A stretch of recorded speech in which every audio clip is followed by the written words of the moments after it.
வானில் தோன்றும் மூன்றாம் பிறை யாரோ இல்லை நானே நானே எங்கோ போகும் வந்த மேகம் கூட பூவை தோளை தொட ஆசைப்படும்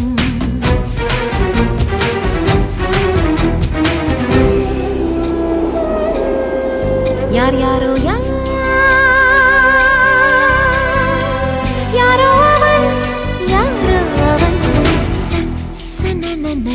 சன் சன் சன் யார் யாரோ யாரோ யாரோ யாரோ அவன்